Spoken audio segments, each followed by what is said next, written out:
Convido você a abrir sua Bíblia comigo no livro de Efésios, na epístola, na carta do apóstolo Paulo aos Efésios, no capítulo 5. Capítulo 5, leremos apenas um versículo, o versículo 18. Apóstolo Paulo aos Efésios, carta aos Efésios, capítulo 5, verso 18.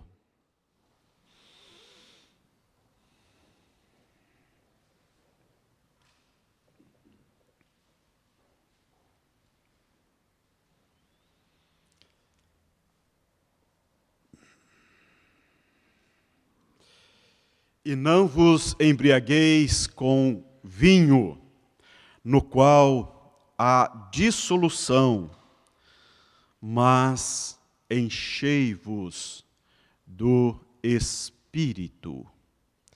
E não vos embriagueis com vinho, no qual há dissolução, mas enchei-vos do Espírito.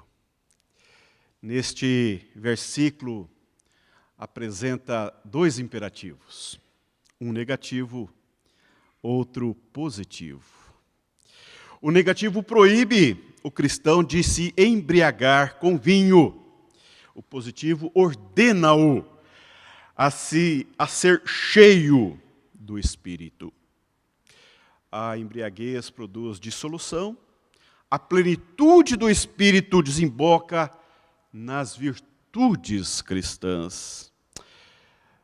Tanto a embriaguez como a falta da plenitude do Espírito estão, meus irmãos e minhas irmãs, em total desacordo com a vontade de Deus. Por isso que eu queria nessa manhã considerar com os irmãos essas duas ordens. Em primeiro lugar, não vos embriagueis com vinho. Não vos embriagueis com vinho.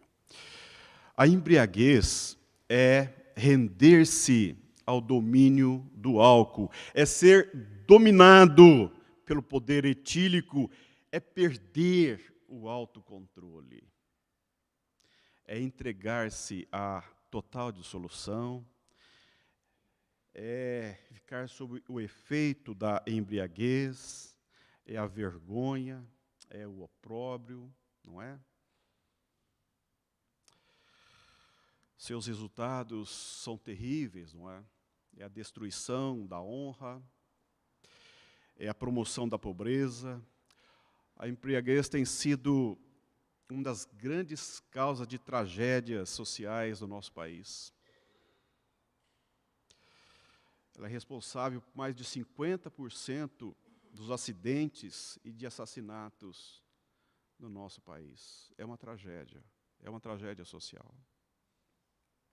Muitos casamentos têm sido destruídos por causa do álcool. Muitas famílias têm sido solapadas, arruinadas por causa desse maldito vício.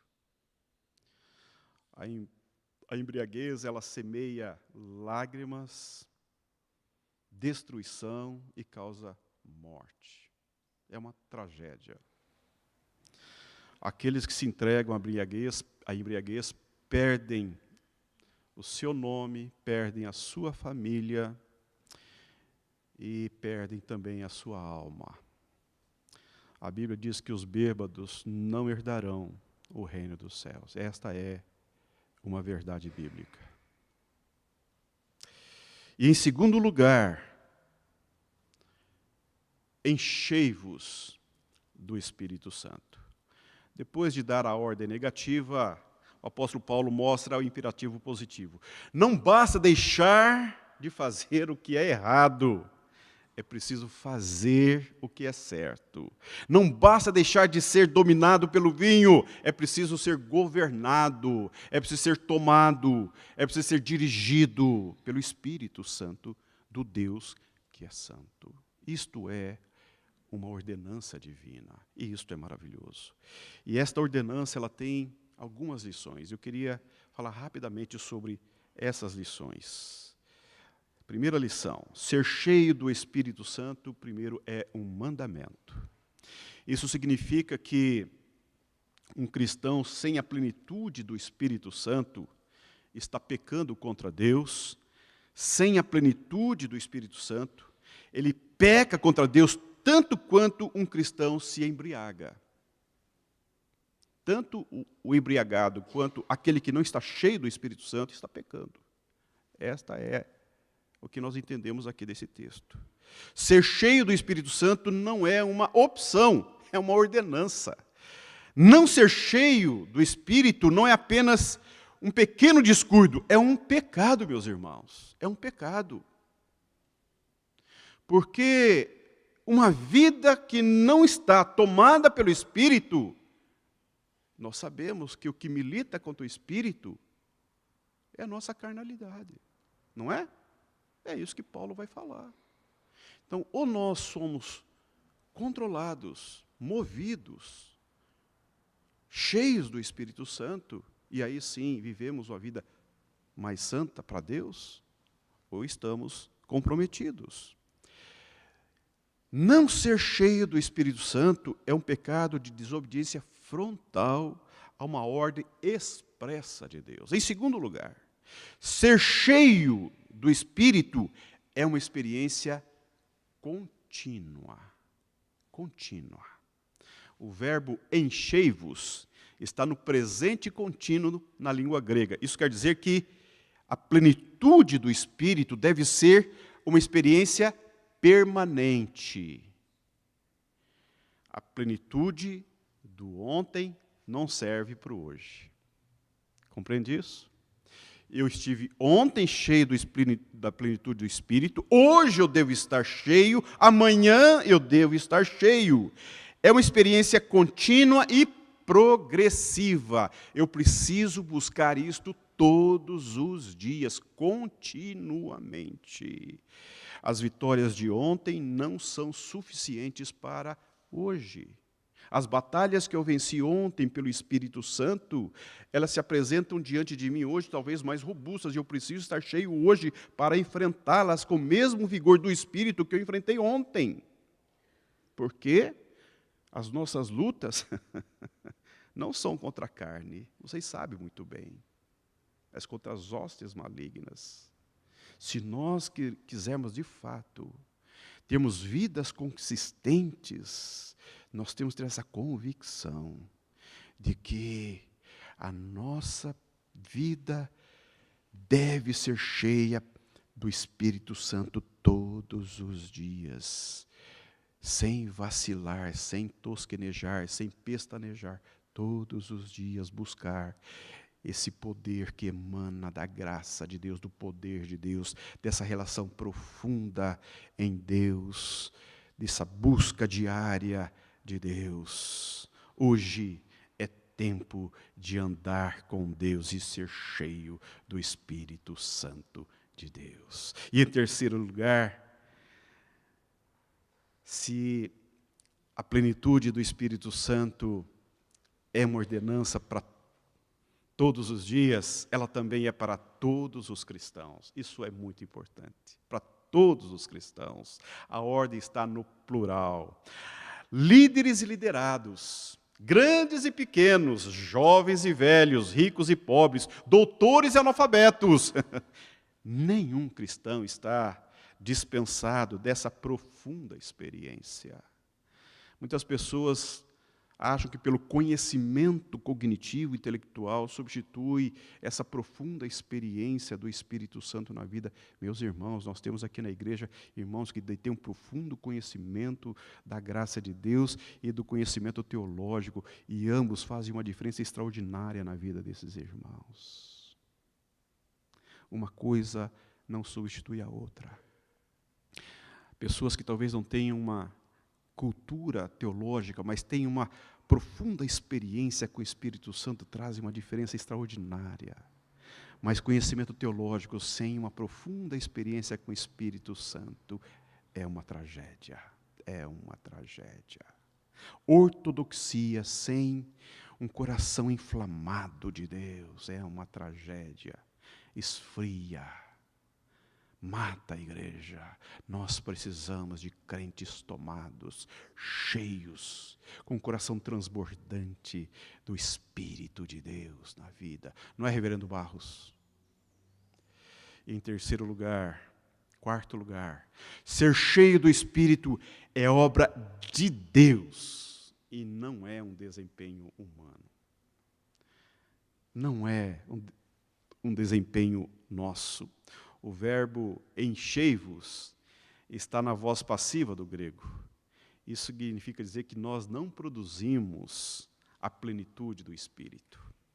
Nós recebemos esta plenitude, esse poder de Deus. Não é algo que nós trazemos para nós, é Deus que nos dá. Não é fruto do nosso esforço, é resultado da graça divina. E isso se dá na medida em que nós nos despojamos das nossas paixões e dos nossos desejos e nos rendemos total e plenamente ao senhorio de Cristo, nessa medida em que nós nos esvaziamos das nossas vaidades pessoais, nos despojamos dos nossos pecados secretos, o Espírito Santo, o Espírito de Cristo vai transformando, vai mudando o nosso ser, vai enchendo-nos da sua graça, e essa presença de Cristo vai dando-nos motivações, sentimentos, desejos outros, e a nossa vida vai enchendo de motivações muito mais puras do que tínhamos anteriormente. Isso é uma experiência profunda na vida cristã. Só Cristo faz isso, não é produção humana. Ninguém faz isto. Só Cristo faz isto. Enquanto temos vasilhas vazias, o azeite continua a jorrar. É isto. Enquanto nós estamos dizendo, Deus, eis-me aqui. Deus, toca-me. Deus, mova meu coração. Deus, mova minha vida. Deus, eu quero ser um barro novo, eu quero ser um vaso novo, eu quero ser tocado. Deus, eu quero oferecer para minha família um coração novo, eu quero ser um instrumento novo, eu quero afinar na minha vida com o diapasão do Senhor, eu quero ser instrumento do céu na terra. Deus, eu quero ser bênção na vida do meu esposo, na vida da minha esposa, na vida do meu filho. Eu quero ser um instrumento seu na tua igreja, no meio do teu povo. Deus, mova a minha vida. Encha de sentido, de significado a minha história. Eu não quero viver para mim, eu quero viver para o Senhor, para a glória do teu nome. Meu irmão, isso faz uma diferença. Orações assim fazem uma extraordinária diferença. Às vezes, nós ficamos tão enfadados, não é? Vivemos tempos em que as pessoas estão perdendo o sentido da vida. O cristão é aquele que transborda a vida, porque o Espírito Santo nos enche de alegria, de esperança, de paz. A vida se torna tão leve, tão alegre e tão cheia, que isso transborda de nós para os outros. Isso faz uma diferença. Nesses dias mais, né? Assim, meio com cara de maracujá de gaveta, né? Meio, como hoje, assim, não tem sol, não tem chuva, né? Um dia cinzento, não é? Que as pessoas acordam meio assim. Nós acordamos alegres, né? Eufóricos, assim. Você chega no seu adolescente que está meio azedo e fala, filho, dá um abraço aqui na mãe, vem cá, meu filho, dá um beijo na mãe. Você já desperta o coração do menino, não é? Ou não é? Hã? Ou você também acorda meio azedo, meio com maracujá de gaveta, precisando de um abraço aí.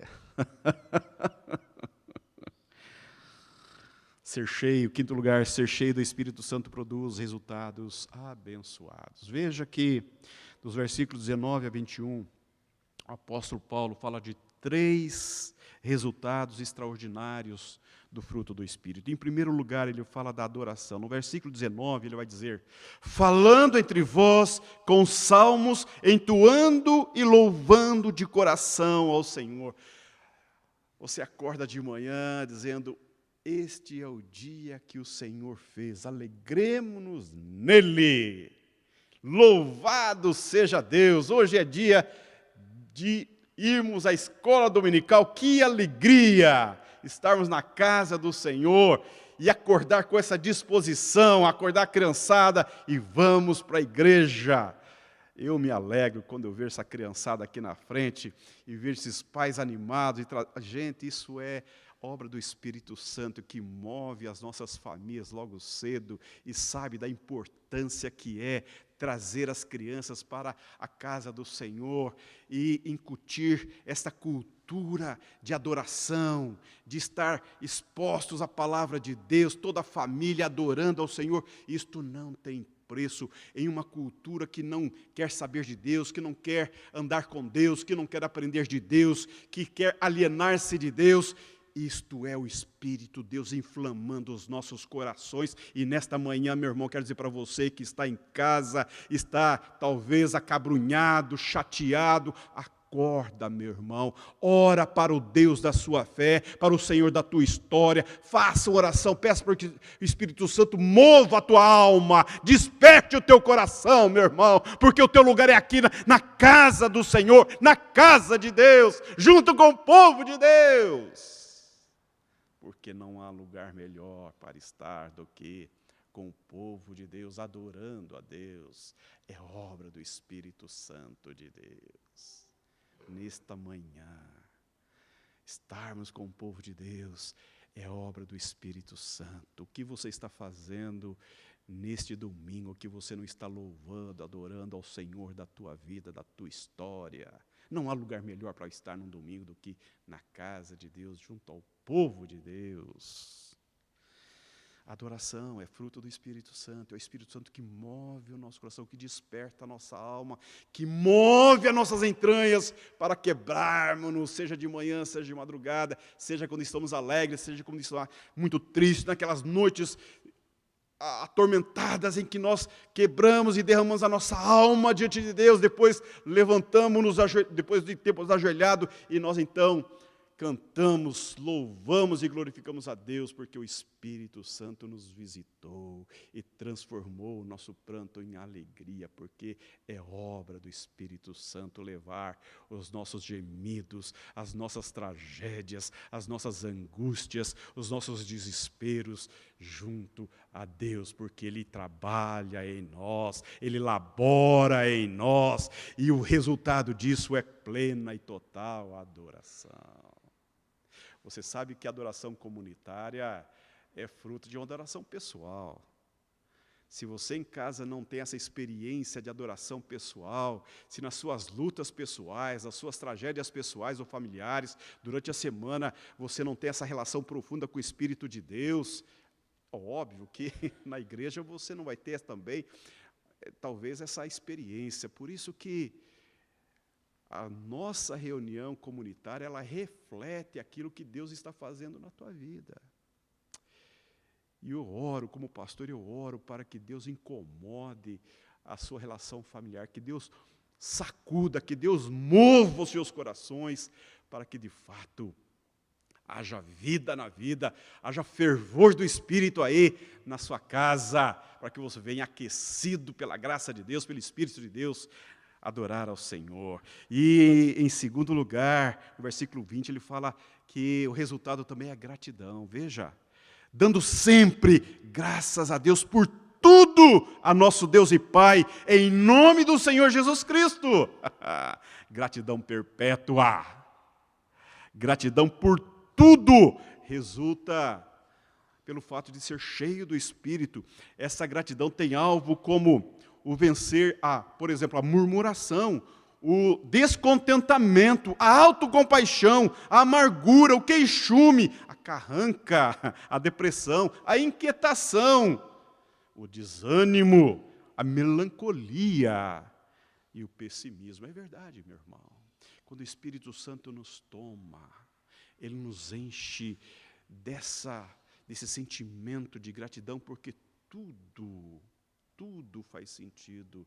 Quando nós estamos envolvidos pelo Espírito que é de Deus, Nós experimentamos a saciedade, que é esse estado de que sabemos que todas as coisas cooperam para o bem daqueles que amam a Deus. E nós aprendemos a discernir as coisas a partir do céu, e não a partir do nosso desejo pessoal, e não a partir do nosso pensamento humano, mas a partir do movimento do céu. Nem tudo gira em torno do nosso pensamento ou do nosso desejo.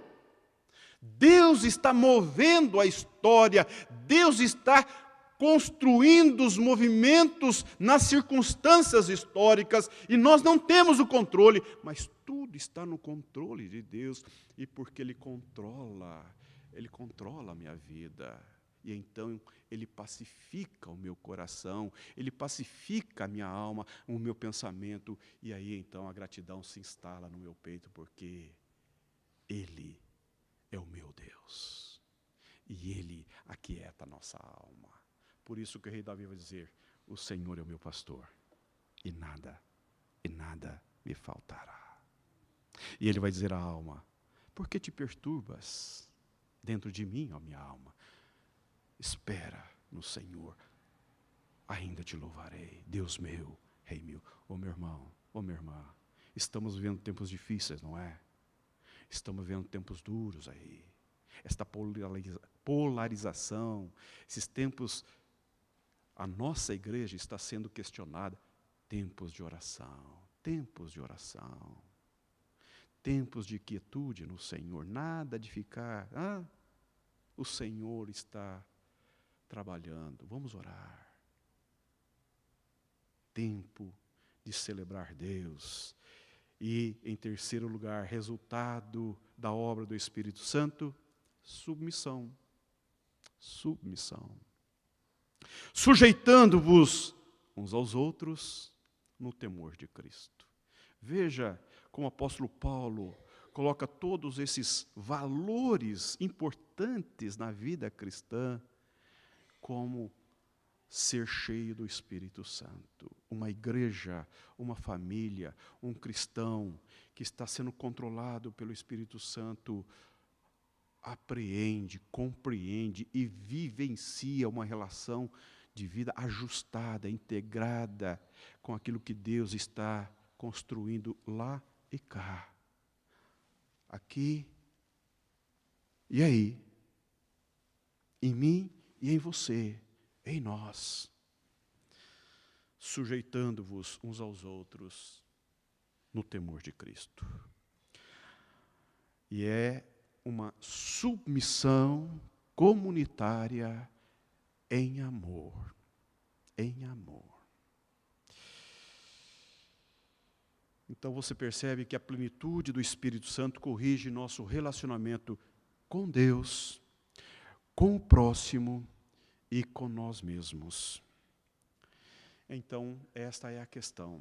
Você está cheio do Espírito Santo?